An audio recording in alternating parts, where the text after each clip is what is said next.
ക്രൈസ്തവ വിഭാഗത്തിനിടയിൽ വലിയ സ്വാധീനമുള്ള ഒരു സംഘടനയാണ് കാസ. അവർ ഇപ്പോൾ രാഷ്ട്രീയ പാർട്ടി രൂപീകരിക്കുമെന്ന നിലപാടിലേക്ക് എത്തിയിരിക്കുകയാണ്. വരുന്ന തദ്ദേശ സ്വയംഭരണ സ്ഥാപനങ്ങളുടെ തെരഞ്ഞെടുപ്പിൽ പലയിടങ്ങളിൽ അവർക്ക് മത്സരിക്കാനുള്ള കഴിവുണ്ടെന്നും അവർ പറയുകയാണ്. അങ്ങനെ ഒരു പാർട്ടി, ക്രൈസ്തവർക്ക് സ്വാധീനമുള്ള ഒരു പാർട്ടി ഉണ്ടാവുകയാണെങ്കിൽ ഭാവിയിൽ കേരള രാഷ്ട്രീയത്തെ എങ്ങനെ സ്വാധീനിക്കും? കാസയുടെ ഒരു ശക്തിയെ നമുക്ക് ഊഹിക്കാൻ മാത്രമേ കഴിയൂ. കാരണം ഇതുവരെ ഒരു തിരഞ്ഞെടുപ്പിൽ ഒരു പാർട്ടിയല്ല, ഒരു തിരഞ്ഞെടുപ്പിൽ മത്സരിച്ചിട്ടില്ല. പറഞ്ഞു കേൾക്കുന്നത് ഒരു 22,000-നും 25,000-നും ഇടയ്ക്ക് അംഗങ്ങളുണ്ട്, പിന്തുണക്കാരുണ്ട് എന്ന രീതിയിലാണ് സംസാരം. ഇവിടെ ക്രൈസ്തവരുടെ താല്പര്യങ്ങൾ പരമ്പരാഗതമായി സംരക്ഷിച്ചിരുന്നത് രാഷ്ട്രീയ പ്രസ്ഥാനങ്ങളാണ്, മുഖ്യധാര രാഷ്ട്രീയ പ്രസ്ഥാനങ്ങളാണ്. അതിൽ തന്നെ കേരള കോൺഗ്രസ്, ഒരൊറ്റ കോൺഗ്രസ് അല്ല, കേരള കോൺഗ്രസ്സുകൾ മാറി മാറി വന്ന PJ ജോസഫ് ആകട്ടെ, KM മാണി ആകട്ടെ, അതുപോലെ TM ജേക്കബ് ആകട്ടെ, ഇങ്ങനെയുള്ള വിഭാഗങ്ങൾ, PC തോമസ്, ഈ വിഭാഗങ്ങളെല്ലാം ക്രൈസ്തവ താല്പര്യങ്ങൾ സംരക്ഷിക്കുന്ന കേരള കോൺഗ്രസ്സുകളുടെ ഗണത്തിൽപ്പെടും. അതുമാത്രമല്ല, കോൺഗ്രസ് പാർട്ടി തന്നെ ഇപ്പോൾ കുഞ്ഞുമാണിയും രണ്ടും പിന്നെ സംരക്ഷിക്കുന്ന ക്രൈസ്തവ താല്പര്യങ്ങൾ തന്നെയാണ്. ഉമ്മൻചാണ്ടി ആണെങ്കിലും അത് കോൺഗ്രസിൻ്റെ നേതൃത്വമാണെങ്കിലും ശരി, കോട്ടയം, പത്തനംതിട്ട, ഇടുക്കി, എറണാകുളം ജില്ലകളിലാണല്ലോ പ്രധാനമായ ക്രൈസ്തവ സാന്നിധ്യമുള്ളത്. അതുമാത്രമല്ല, ആലപ്പുഴ ജില്ല, കൊല്ലം ജില്ലയുടെ വടക്കൻ ഭാഗങ്ങൾ, കിഴക്കൻ ഭാഗങ്ങൾ, തൃശ്ശൂർ ജില്ല, ഇവിടെ എല്ലാമുള്ള ക്രൈസ്തവ സാന്നിധ്യം, വലിയ തോതിലുള്ള ക്രൈസ്തവ സാന്നിധ്യമാണ്. കേരള ജനസംഖ്യയുടെ 18% വരുന്ന ക്രൈസ്തവ സാന്നിധ്യം. പക്ഷേ ഓർക്കേണ്ട ഒരു കാര്യം, ക്രൈസ്തവ സമുദായം പല അവാന്തര വിഭാഗങ്ങളായി ചിതറി നിൽക്കുന്നു. ഏതാണ്ട് 50%-ഓളം കത്തോലിക്ക വിഭാഗങ്ങളാണ്. അതിൽ തന്നെ 3 റീത്തുകൾ പ്രധാനമായിട്ടുണ്ട്. ലത്തീൻ കത്തോലിക്ക റീത്ത്, സീറോ മലബാർ, അതുപോലെ സീറോ മലങ്കര, ഇങ്ങനെയുള്ള റീത്തുകളായി മാറി നിൽക്കുന്നു. അപ്പോൾ ഏകമാന സ്വഭാവം, ഏകശിലാ സ്വഭാവത്തിൽ ഒരു ക്രൈസ്തവ വോട്ട് എന്ന് പറയുന്നത് സ്വാഭാവികമായി ബുദ്ധിമുട്ടുള്ളൊരു കാര്യമാണ്. അത് മാത്രമല്ല, നോൺ കാത്തലിക് വിഭാഗങ്ങൾ, പ്രൊട്ടസ്റ്റന്റ് വിഭാഗങ്ങളുണ്ട്, പെന്തിക്കോസ്റ്റൽ ബ്രദറൻ, ബാപ്റ്റിസ്റ്റ്, പിന്നെ ഇങ്ങനെ വിഭാഗങ്ങളുണ്ട്. അതുപോലെ എപ്പിസ്കോപ്പൽ വിഭാഗങ്ങളുണ്ട്, കിഴക്കൻ സഭകളുണ്ട്, ഓർത്തഡോക്സ് സഭ, യാക്കോബായ സഭ, മാർത്തോമാ സഭ എന്ന് വേണ്ട, കൽദയ സഭ, കനാനായ സഭ, ഇങ്ങനെ അവാന്തര വിഭാഗങ്ങൾ അനേകമുണ്ട്. ഇവർക്കെല്ലാം ഒരൊറ്റ രാഷ്ട്രീയ നിലപാട് എന്നത് സാധ്യമല്ല. അങ്ങനെയല്ല സഭയുടെ ദൗത്യവും ചിന്തയും അങ്ങനെയല്ല. പക്ഷേ ഇവിടെ ഒരു സാധ്യത ഇപ്പോൾ കാസ എന്ന Christian agency and alliance for social action എന്ന രൂപത്തിൽ കുറച്ച് വലത്ത് ചിന്താഗതിയുള്ള, ഒരു പരിധിവരെ ഭാരതീയ ജനതാ പാർട്ടിയുടെ ദർശനങ്ങളോട് ചേർന്ന് നിൽക്കുന്ന, ദേശീയ കാഴ്ചപ്പാടുള്ള, ഇസ്ലാമോഫോബിയ എന്ന ഒരു വികാരം ഒരു പരിധിവരെയുള്ള കുറേ ആളുകൾ ഉണ്ടാവും. അവരെ എണ്ണം ഓരോ വർഷവും അവർ വർദ്ധിക്കുന്നത് തീർച്ചയായും ആ ട്രെൻഡ് മുകളിലേക്ക് തന്നെയാണ്. അങ്ങനെ ഇപ്പോൾ ക്രൈസ്തവ വിഭാഗത്തിനും മുസ്ലിം വിഭാഗത്തിനും തമ്മിൽ ഒരു ചെറിയ രീതിയിലുള്ള ഒരു റിഫ്റ്റ് എന്ന പ്രകടമായ രീതിയിലല്ല, അത് കാലക്രമത്തിൽ ഉണ്ടായി വരുന്നതാണ്. ജോസഫ് മാഷിൻ്റെ കൈവിട്ട് മുതലായ സംഭവങ്ങൾക്ക് ശേഷം ഉണ്ടായി വന്ന ഒരു ഫോർമേഷൻ. ഇപ്പോൾ റാഡിക്കൽ ഇസ്ലാമിൻ്റെ വളർച്ചയ്ക്ക് ബദലായി ഒരു റാഡിക്കൽ ക്രിസ്ത്യൻ ഔട്ട്ഫിറ്റ് എന്ന രീതിയിലാണോ കാസ പ്രവർത്തിക്കുന്നത്? ഇത് നോക്കിക്കാണേണ്ട കാര്യമാണ്. കാരണം കാസ എന്നതിന് ഇപ്പോഴൊരു അനോമിക് ഫിനോമിനൻ മാത്രമാണ്, ഒരു സോഷ്യൽ ഓർഗനൈസേഷൻ ആണ്. അതൊരു രാഷ്ട്രീയ കക്ഷി എന്ന നിലയിൽ, ഒരു പൊതുപരീക്ഷണം എന്ന നിലയിൽ തദ്ദേശ സ്വയംഭരണ തെരഞ്ഞെടുപ്പിൽ സ്ഥാനാർത്ഥികളെ നിർത്തി മത്സരിപ്പിക്കുന്നു എന്ന് പറയുമ്പോൾ അവരുടെ ഒരു ബെഞ്ച് സ്ട്രെങ്ത് എന്താണ് എന്ന് വെളിവാകും. കാരണം ലോക്കലി ഒരു തദ്ദേശ തെരഞ്ഞെടുപ്പാണ് എപ്പോഴും ഈ ശക്തി ഇളക്കാൻ, ഗ്രാസ് റൂട്ട് ലെവലിലെ ശക്തി ഇളക്കാനുള്ള നല്ല ഉരകല്ലാണ്. സ്വാധീനമുള്ള മേഖലകളിൽ സ്ഥാനാർത്ഥികൾ എന്താണ് പറയുന്നത്? 120, കേരളത്തിലെ 140 നിയമസഭാ മണ്ഡലങ്ങളിൽ 120 മണ്ഡലങ്ങളിലെങ്കിലും ഈ കാസായുമായി ബന്ധപ്പെട്ട ചിന്താഗതിയുള്ളവർ, കാസ എന്ന് പൂർണ്ണമായി പറയാനാവില്ല, അവർ ഉയർത്തുന്ന ആശയങ്ങളോട് താല്പര്യമുള്ളവരുണ്ട് എന്നാണ് കണക്ക്. അപ്പം അങ്ങനെയാണ് 25,000-ഓളം പേരുടെ ഒരു സപ്പോർട്ട് ബേസ് എന്ന് പറയുന്നത്, അവരുടെ ഫാമിലികൾ. അപ്പോൾ നല്ലൊരു നമ്പർ വരും. അത് ഒക്കുന്ന ഇടങ്ങളിൽ സ്വതന്ത്രമായി മത്സരിക്കുകയും മറ്റിടങ്ങളിൽ BJP അല്ലെങ്കിൽ ദേശീയ ജനാധിപത്യ സഖ്യം മുന്നോട്ട് വയ്ക്കുന്ന കാൻഡിഡേറ്റ്സുമായി തന്ത്രപരമായ ഒരു സഖ്യത്തിൽ ഏർപ്പെട്ടുകൊണ്ട് തദ്ദേശ തെരഞ്ഞെടുപ്പിൽ ഒരു പുതിയ പന്ഥാവ് വെട്ടിത്തുറക്കാം എന്നൊരു ചിന്തയാണ്. നിലവിലുള്ള കേരള കോൺഗ്രസ്സുകൾ, അത് ജോസ് കെ മാണി വിഭാഗമാകട്ടെ, PJ ജോസഫ് വിഭാഗമാകട്ടെ, മറ്റ് ചെറിയ സ്പ്ലിൻഡർ ഗ്രൂപ്പുകളാകട്ടെ, ഇപ്പോൾ പൂർണ്ണമായും ക്രൈസ്തവ താല്പര്യങ്ങളല്ല പ്രൊട്ടക്റ്റ് ചെയ്യുന്നത് എന്ന ഒരു ചിന്തയും ക്രൈസ്തവരുടെ ഇടയിലുണ്ട്. സാർ ആദ്യം സൂചിപ്പിച്ചതുപോലെ തന്നെ ഈ ക്രൈസ്തവ വോട്ടുകൾ കൂടുതൽ ലഭിക്കുന്നത് പക്ഷേ കഴിഞ്ഞ തെരഞ്ഞെടുപ്പിൽ വ്യത്യസ്തമാണ് 2021. പക്ഷേ നാം പൊതുവെ നോക്കുകയാണെങ്കിൽ അത് കേരള കോൺഗ്രസിനും UDF-നുമാണല്ലോ. അപ്പോൾ ഈ കാസയുടെ വളർച്ചയും അവരുടെ ഈ തെരഞ്ഞെടുപ്പ് രാഷ്ട്രീയത്തിലുള്ള വരവും UDF-നെ എങ്ങനെ ബാധിക്കും? പരമ്പരാഗതമായി ഇപ്പോൾ ക്രൈസ്തവ നേതാക്കൾ, കോൺഗ്രസ്സിലെ ക്രൈസ്തവ നേതാക്കൾ, അത് ടി.എം. വർഗീസ് സ്വാതന്ത്ര്യ സമര കാലത്ത് തന്നെ അവിഭക്ത കേരളത്തിൻ്റെ രൂപീകരണത്തിന് മുമ്പ് തന്നെ തിരുവിതാംകൂർ ഭാഗത്ത് ശക്തനായ നേതാവായി വന്നയാളാണ് ടി.എം. വർഗീസ്.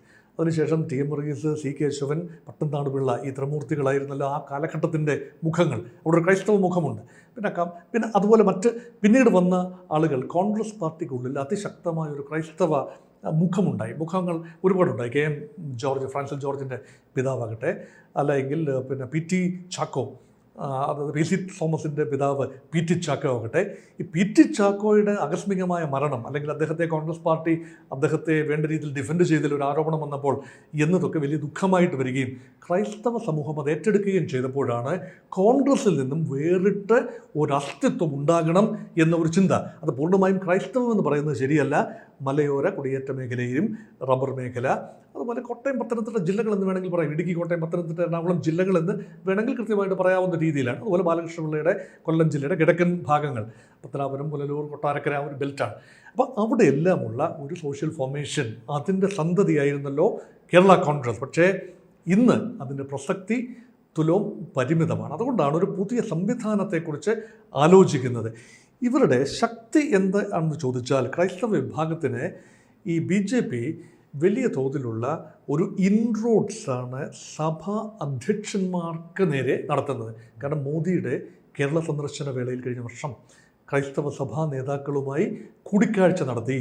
അതുപോലെ ക്രിസ്തുമസ് സമയത്തും ഈസ്റ്റർ സമയത്തും ക്രൈസ്തവ സഭാ മേലധ്യക്ഷന്മാരെ വിളിച്ച്, അല്ലെങ്കിൽ അവരുടെ അരമനകളിലേക്ക് പോവുകയും അവരുമായി ഒരു ബന്ധം സ്ഥാപിക്കുകയും ചെയ്യുന്ന ഭാരതീയ ജനതാ പാർട്ടിയുടെ ദേശീയ നേതൃത്വം, പ്രാദേശിക നേതൃത്വം, സംസ്ഥാന നേതൃത്വം, ഇതെല്ലാം തന്നെ ക്രൈസ്തവ സമൂഹത്തിൻ്റെ മനസ്സിനെ, ഞങ്ങൾ ഹിന്ദു വിരുദ്ധരല്ല, BJP വിരുദ്ധരല്ല, BJP ഉയർത്തുന്ന ചില ആശയങ്ങളോട് വിയോജിപ്പുണ്ടാവാം, പക്ഷേ ഇപ്പോൾ യോജിച്ച് നിൽക്കാവുന്നത് UDFിനേക്കാൾ BJPയോടാകും യോജിച്ച് നിൽക്കാവുന്നത് എന്ന് എല്ലാ വിഭാഗമല്ല, ചെറിയ ഒരു വിഭാഗം, കട്ടിങ് അക്രോസ് ഡിനോമിനേഷൻസ് ആ വിഭാഗങ്ങൾക്കുണ്ട്. പക്ഷേ പരമ്പരാഗതമായി നമുക്കറിയാം UDFിൻ്റെ ശക്തമായ അടിത്തറ തന്നെയായിരുന്നു ക്രൈസ്തവ വിഭാഗങ്ങൾ. അതുകൊണ്ടാണ് ഞാൻ നേരത്തെ പറഞ്ഞത് UDFിൻ്റെ വോട്ട് ബാങ്ക് എന്ന് പറയാനാവില്ല, അടിത്തറ.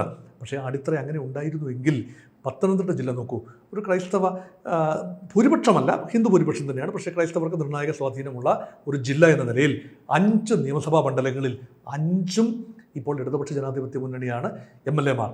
അപ്പോൾ കോൺഗ്രസിൻ്റെ ഒരു കാലത്ത് കോൺഗ്രസിൻ്റെയും കേരള കോൺഗ്രസിൻ്റെയും തട്ടകമായിരുന്ന ആ ജില്ല, അതുപോലെ ഇടുക്കി ജില്ലയുടെ ചില ഭാഗങ്ങൾ, ഇതെല്ലാം തന്നെ UDFിന് ഇപ്പോൾ ബാലികേറ മലയായി മാറുന്നു. അതുകൊണ്ട് പൂർണ്ണമായും ക്രൈസ്തവ വോട്ടുകൾ UDFിലേക്ക് ചായുന്ന പതിവ് ലോക്സഭാ തെരഞ്ഞെടുപ്പിൽ സംഭവിക്കുന്നുവെങ്കിലും നിയമസഭാ തെരഞ്ഞെടുപ്പിൽ അങ്ങനെ സംഭവിച്ച് കാണുന്നില്ല. അത് ഇടതുപക്ഷത്തിൻ്റെയും ഒരു പ്രതീക്ഷയാണ്. അപ്പോൾ ക്രൈസ്തവ വോട്ടുകൾ UDFും LDFും ഒരുപോലെ വൂ ചെയ്യുന്ന ഒരു കാലഘട്ടത്തിൽ any Christian vote is a bonus for BJP ഇപ്പോൾ 19 നിയമസഭാ മണ്ഡലങ്ങളിൽ, 140 നിയമസഭാ മണ്ഡലങ്ങളിൽ 19 എടുത്ത് കഴിഞ്ഞ ലോക്സഭാ തെരഞ്ഞെടുപ്പ്, ഏറ്റവും അവസാനത്തെ ഉരകല്ല് ലോക്സഭാ തെരഞ്ഞെടുപ്പാണ്. അതിൽ 19 ഇടങ്ങളിൽ ഒന്നുകിൽ 1ാം സ്ഥാനത്താണ്, അല്ലെങ്കിൽ 2ാം സ്ഥാനത്ത്, 3ാം സ്ഥാനത്തല്ല. അപ്പോൾ അങ്ങനെയെങ്കിൽ BJP ഒരു ശക്തിയായി വരുന്നു, കേരളത്തിലെ ഒരു ശക്തിയായി വരുന്നു. അതൊരു ത്രഷ് ഹോൾഡ് പവറാണ്, ഉമ്മറപ്പടയിൽ നിൽക്കുകയാണ്. ആ ഉമ്മറപ്പടയിൽ നിന്നും അകത്തേക്ക് പ്രവേശിക്കണമെങ്കിൽ 33.33% 1/3, കറക്റ്റ് 1/3, ആ നമ്പറിലേക്ക് പ്രവേശിക്കണമെങ്കിൽ ക്രൈസ്തവരുടെ ചെറിയൊരു വിഭാഗത്തിൻ്റെയെങ്കിലും സപ്പോർട്ട് പുതിയതായി ലഭിക്കണം എന്ന ഒരു പ്രായോഗിക ചിന്ത BJPയുടെ ഭാഗത്തുമുണ്ട്. അതുകൊണ്ട് ഈ ക്രൈസ്തവ ഒരു പരിധിവരെ ഒരു മാറ്റം ആഗ്രഹിക്കുന്ന ക്രൈസ്തവ വിഭാഗത്തിൻ്റെയും, മാറ്റം ആഗ്രഹിക്കുന്ന, തങ്ങൾക്ക് അധികാരം വെളിപ്പുറത്താണ് എന്ന് ചിന്തിക്കുന്ന BJPയുടെയും താല്പര്യങ്ങൾ കൺവേർജ് ചെയ്യുന്നു. കേന്ദ്രത്തിൽ ഭരണമുള്ളിടത്തോളം കാലം പല ക്രൈസ്തവ താല്പര്യങ്ങളെയും റെപ്രസെൻ്റ് ചെയ്യാൻ ഭാരതീയ ജനതാ പാർട്ടിക്ക് കഴിയും എന്ന ചില ക്രൈസ്തവ ബുദ്ധിജീവികൾക്കിടയിൽ ഒരു ചിന്തയുമുണ്ട്. ഇതെല്ലാം ചേർന്ന് വരുന്നതുകൊണ്ടാണ് കാസ എന്നൊരു സംഘടനയ്ക്ക് ഒരു രാഷ്ട്രീയ മുഖമുണ്ടാവുകയാണെങ്കിൽ ഒരു പക്ഷേ അത് പ്രയോജനകരമാകും എന്നതാണ്. പക്ഷേ മുൻ പരീക്ഷണങ്ങൾ ഓർക്കണം. NSSനൊരു രാഷ്ട്രീയ കക്ഷി ഉണ്ടായിരുന്നു, NDP, national democratic party. SRP എന്നൊരു പാർട്ടി ഉണ്ടായിരുന്നു ഈഴവ സമുദായത്തിന്, SNDPയുടെ പാർട്ടിയായിട്ട് പറയുന്നു, സോഷ്യലിസ്റ്റ് റിപ്പബ്ലിക്കൻ പാർട്ടി. പാർട്ടികളൊക്കെ ഇപ്പോൾ ഇവിടെ. അതുകൊണ്ട് പുതിയതായി ഒരു പാർട്ടി എന്ന രീതിയിൽ ക്രൈസ്തവർക്ക്, അല്ലെ ഒരു സമുദായങ്ങൾക്ക് ഒരു പാർട്ടി എന്നത് എത്രത്തോളം പ്രാവർത്തികമാകും എന്നതിനെക്കുറിച്ച് ആശയക്കുഴപ്പങ്ങളുണ്ട്. പക്ഷേ വിജയിപ്പിക്കാൻ കഴിഞ്ഞില്ലെങ്കിലും പല മണ്ഡലങ്ങളിലും പരാജയപ്പെടുത്താൻ കഴിയുമല്ലോ. ആ പരാജയപ്പെടാൻ സാധ്യതയുള്ള UDFന്റെ വോട്ട് ബാങ്കുകളെയാണ് കൂടുതൽ അത് ബാധിക്കാൻ സാധ്യത എന്നാണ് എനിക്ക് തോന്നുന്നത്. LDFന്റെ ഒരു കോർ വോട്ട് ഒരുപക്ഷെ അട്ടിമറിക്കപ്പെടാനുള്ള സാധ്യതയില്ല. ഇത് എന്തുകൊണ്ടായിരിക്കും അവർ സുരക്ഷിതമല്ലെന്ന് ക്രൈസ്തവർക്കിടയിൽ ഒരു ചിന്ത വന്നുകൊണ്ടല്ലേ ഈ രീതിയിൽ കാസയ്ക്ക് ഉൾപ്പെടെയുള്ളവർക്ക് കേരളത്തിൽ സ്പേസ്? അതിനൊരു നമ്പേഴ്സ് ഗെയിമാണ് അതിനകത്ത്. കേരളത്തിൽ ഒരു 2 പതിറ്റാണ്ടിന് മുൻപേ കേരളത്തിലെ ക്രൈസ്തവരുടെ ശതമാനക്കണക്കിൽ 18%, ഇസ്ലാം മുസ്ലിങ്ങൾക്ക് 18%. ഇപ്പോൾ ക്രൈസ്തവരുടെ സംഖ്യ 18% തന്നെ തറച്ചു നിൽക്കുന്നു കേരള ജനസംഖ്യയുടെ. എന്നാൽ മുസ്ലിം ശതമാനം 26% വളരുന്നു. അപ്പോൾ ഒരു റേറ്റ് ഓഫ് ഗ്രോത്ത് ചില സമുദായങ്ങൾക്ക്, ചില മതവിഭാഗങ്ങൾക്ക് കൂടുതലാണ്. അങ്ങനെയെങ്കിൽ വിലപേശൽ ശക്തി കേരള രാഷ്ട്രീയത്തിലെ വോട്ടാണല്ലോ, ജനാധിപത്യത്തിൽ വോട്ടാണല്ലോ, തലയെണ്ണയാണല്ലോ നമ്പർ തീരുമാനിക്കുന്നത്. അങ്ങനെയെങ്കിൽ തങ്ങളുടെ വിലപേശൽ ശക്തി കുറയുന്നു. അതുകൊണ്ട് ഒരു ഹൈന്ദവ ദേശീയതയുടെ ചിറകിലേറെ നേട്ടങ്ങൾ കൊയ്യുന്ന ഭാരതീയ ജനതാ പാർട്ടിയുമായി ഒരു ടാക്റ്റിക്കൽ ഒരു സൗഹൃദമാകാം എന്ന ഒരു വേറിട്ട ചിന്ത അടുത്ത കാലത്താണ് ഉണ്ടായത്. പണ്ട് BJP ഒരു ഫാക്ടർ ആയിരുന്നില്ല കേരളത്തിൽ.